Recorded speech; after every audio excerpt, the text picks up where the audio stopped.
Hello and welcome. We're going to be reviewing the Isle of Armor here, and this is an off-the-cuff, non-scripted review. I have some thoughts about the Isle of Armor, having just completed it, and honestly, most of them are pretty negative. If you want non-spoiler thoughts on this that don't spoil any of the happenings in this DLC, I honestly don't think this DLC is worth it. The pack will very much depend on the second DLC for me to say whether it's worth or not. I think there's some really cool things in here, but I think that some of the decisions are very strange, and I'm gonna get down into all of those. But for just a non-spoiler version, unless you just really want the Pokemon that are available in this DLC that were not available in the game before, it's not super worth it, unfortunately. That said, I'm about to break down into it. I'm going to get into every step here, all the stuff that I think is really cool, all the stuff that I think is not. So if you want to be completely empty, no spoilers at all, just probably turn off the video now. Thanks for watching regardless for this first minute. From here on out, full spoilers. There's some really interesting things in this DLC. I think that Urshifu, by the way, is a really cool Pokemon. I like Urshifu a lot. This is a nifty Pokemon. They did a good job with this one.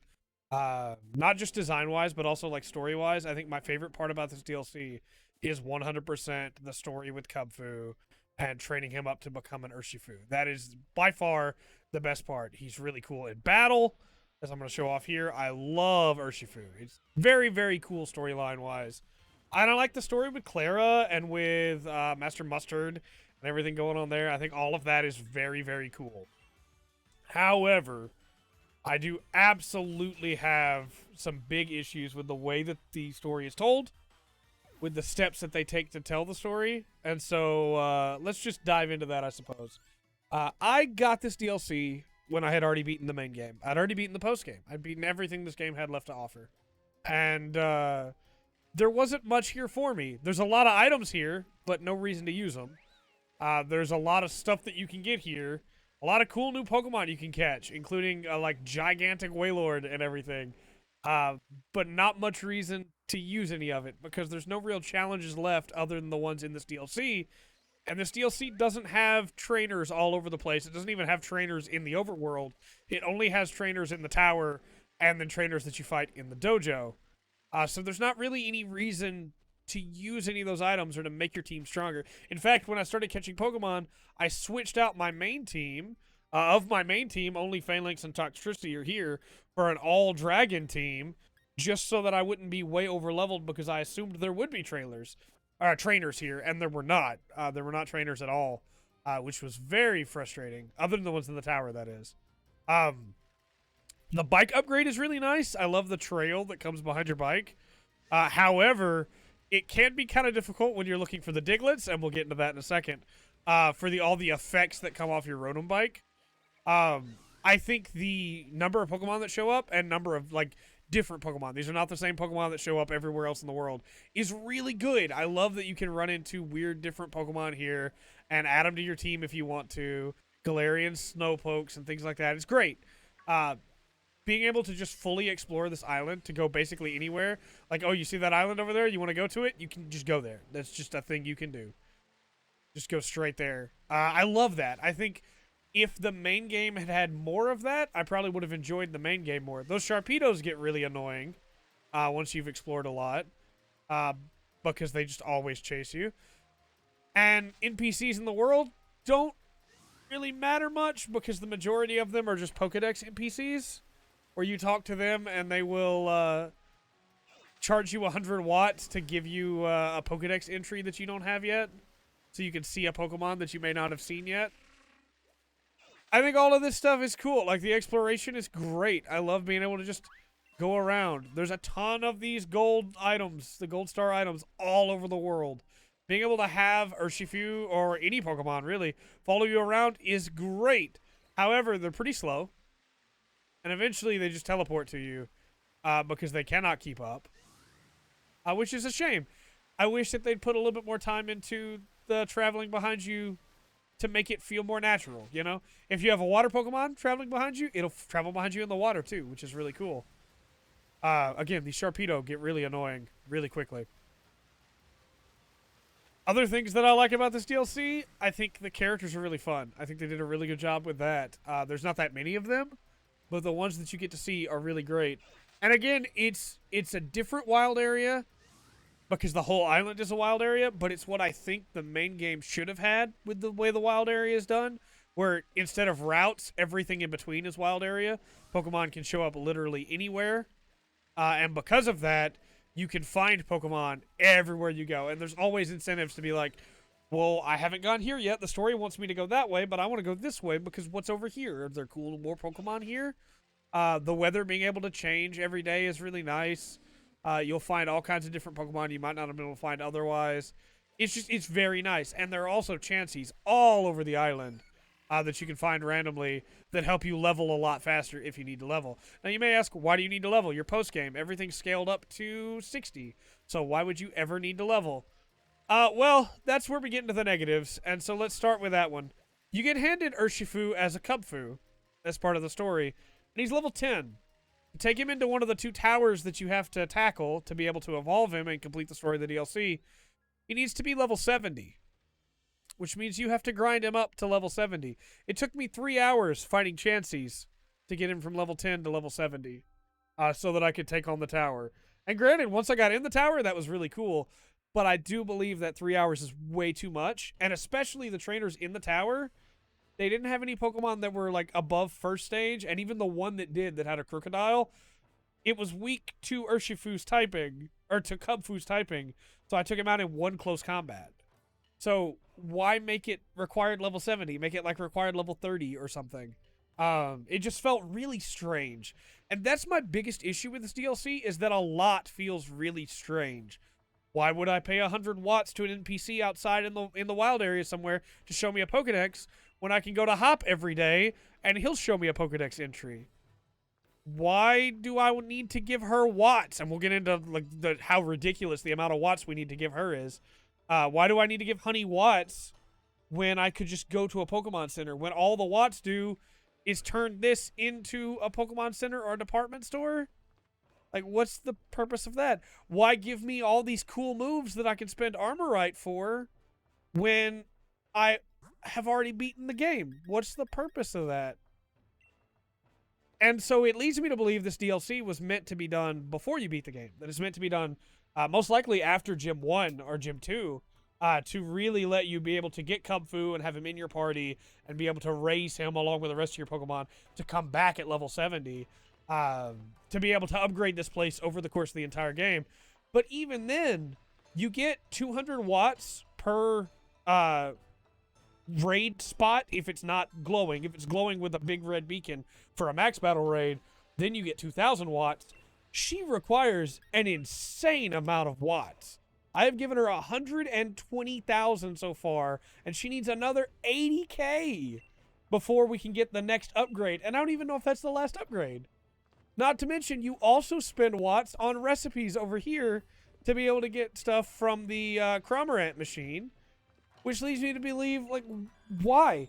How am I supposed to get all these watts? Oh, I'm sorry. I meant to say, yes, I do like this Porygon. He's pretty cool.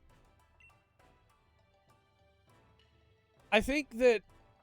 Oh, he's just going. Okay, I didn't even get the choice to dialogue for that. Oh, cool. I didn't realize I get a Porygon for free for beating Mustard at the end. Yeah, it's just so much of this DLC is weird and odd decisions that don't add up to me. The story-wise, again, it's really fun. I like these characters a lot. But why give me a Cubfu at level 10 when I've already beaten the game? Give him to me at level 60 and let me grind him that last 10 levels to 70. I don't mind 10 levels. That's fine. He's usable at 60, right? You can gather max mushrooms to be able to get soup, to be able to make your Pokemon Gigantamax. But to do that, you have to do max raid battles on the island. And max raid battles are incredibly slow and one of my least favorite things to do in the entire game. Over here, you can buy stuff to be able to camp with your Pokemon, which is great. That's a thing that should have been in more places. You can buy items for watts here, but again, you have much more pressing uses of watts. It's just like this is very much meant as a supplement to the main game and is all worthless after you've beaten the game. If you catch all these Pokemon you want to catch from here, You do the story, and you're done. There's nothing left for you here. None of the new Pokemon are going to be any good for you because you've beaten the game already.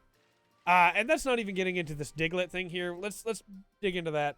And if you say, well, Trey, you're just being negative. You just hated it. I really enjoyed my first, like, 2-3 hours with this DLC because I didn't do the story at all. I just went around the island catching Pokemon, which was a huge mistake, by the way, and I should have went and got Cubfu so he could have got all that XP. But I just went around and caught Pokemon. I just explored and had fun catching Pokemon. And I found a bunch of the Digletts while I did. Because this guy lost 150 Digletts. 151. I'm sorry. He lost 151 Digletts. Alolan Digletts. And you have to find them. And they're all around the island. And that took me probably 2-3 hours as well. Just to find them all. It was a long, drawn-out process. But it was fun. In a way. It definitely became a checklist. It wasn't as bad as the 900 Koroks in Breath of the Wild. But it was still pretty rough, right? But he would reward me with Pokemon. He gave me, we can go into the box here, and I can show you. He gave me Alolan versions of Pokemon. So he gave me Alolan Vulpix, Alolan Sandshrew, Alolan Raichu, Alolan Marowak, Alolan Executor. And then he finally gave me a Popplio. And the reward for getting all 151 is an Alolan Diglett. So I hope you liked finding all those Digletts, because your reward is to get a Diglett of your own. It feels weird. And again, I have these cool Pokemon now. The dojo gives you a Kanto starter. I got Squirtle. Where did I put that Squirtle? He's in one of these pages. Here he is. It gives you a Squirtle at level 5 when you're post-game level 60. And it's like, okay, what am I going to use him for now? I've beaten the game already. I've beaten Leon. I've beaten the post-game. Can I use him for this? Well, no, because in the tower, you can only use Urshifu, and he has to be level 70. So the only benefit is that you got him, I guess? Again, this DLC is worthless if you have already completed the game for anything other than the story. I do think the story is fun, and maybe the second DLC pack will fix some of my issues with this, but honestly, if you've beaten the game already, there's no reason to get this DLC. It doesn't do anything for you. It should absolutely be used on a new game because it'll make the new game even easier. They give you an XP charm that increases the EXP shares amount, so you get even more XP than you got before. This attack is super cool, by the way. And I think exploring the island is really cool, but it feels really weird to throw items at you when you've beaten the game and have no use for them. To throw new Pokemon at you when you've beaten the game and have no use for them. I don't understand. It very clearly is for people that haven't beaten the game yet, or people that just like to collect Pokemon. And honestly, that aspect would have been enough for me. I would have bought it anyway just to catch more Pokemon because I like catching Pokemon. I'm basic. I'm the part of the problem, right? I enjoy catching Pokemon more than I enjoy doing anything else. But I also enjoy a good challenge. And this DLC didn't give me a good challenge because it was challenging. It gave me a good challenge, or a bad challenge, I guess, because of how limiting it is. The fact of, hey, grind this Cubfu 60 levels so that you can take on a challenge that only he can do that sounds like it's going to be really difficult because you just have one Pokemon, but the entire tower is full of people that just have one Pokemon, almost all of which are just basic Pokemon. It doesn't feel good, man. Like, again, the story stuff was really fun. I liked Mustard and the characters. There's Marnie. I haven't talked to her yet. I don't know what she's doing here. She might challenge us to a battle.